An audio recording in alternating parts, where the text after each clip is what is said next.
More than 800 Kenyan police officers are now in Haiti after an additional 168 touched down in the Caribbean nation this week. The East African nation leads the multinational security support mission authorized by the UN Security Council in October 2023. Its aim is to help local police combat escalating gang violence and reestablish security. The UN confirmed the US, the main contributor to the mission, is freezing not all, but a substantial portion of its financial aid. In terms of Haiti, we received an official notification from the U.S. Asking for an immediate stop work order on their contribution to the multinational security support force. So that's two immediate impacts. According to the United Nations, $13.3 million of funds provided by the U.S. to the UN Trust Fund have been paused. The $15 million provided in total to the Trust Fund represents less than 3% of the total funds that the U.S. is providing directly to support the mission in Haiti. So while the U.S. is a major contributor, there are many others whose combined contributions can come close to meeting the estimated $600 million required annually for the multinational force. So Kenyan officials believe the mission can continue. The issue of Haiti is also a multinational effort. It is not hinged on one nation. And the mission, MSS mission, is there upon the resolution of the United Nations. Okay.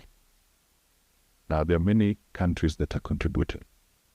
The US is one.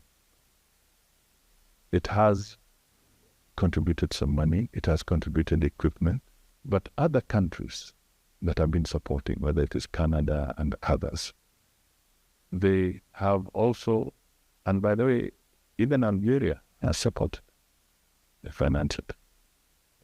You may want to know that in supporting Kenya's efforts.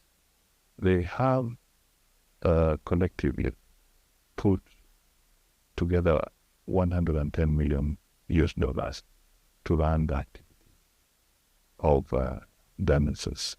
As we speak, we are also negotiating with the Dominican Republic, and we are about to sign an MOU. The United States isn't a major fan of the current mission. Last year, it combined with Ecuador to circulate a draft resolution asking the United Nations to begin planning for a peacekeeping operation to replace the Kenya-led mission. This is yet to materialize, according to the United Nations. No date has been set for a vote. But what is the impact of the funding gaps for the mission in Haiti? In as much as we have many other countries that are funding this multinational security support mission in Haiti, is that it will be affected significantly, but not really to a halt. So we still believe and see to it that this mission will continue with the funding that was there up to September this year. Funding may affect the morale of the officers. I say this because on top of the regular salary that these officers earn as their monthly salary, is that there is also a small token or an allowance that is paid by the United Nations as an allowance, especially for officers who are away from their families. So that allowance is given monthly. And so if that is affected, that these officers are not getting their monthly allowance, definitely we see a force, police officers that are not really motivated. All eyes will now be on the new developments in the coming months, with more Kenyan police officers on standby to join their counterparts in Haiti. Powerful gangs have united in the capital Port-au-Prince under a common alliance and now control most of the city and are expanding to nearby areas.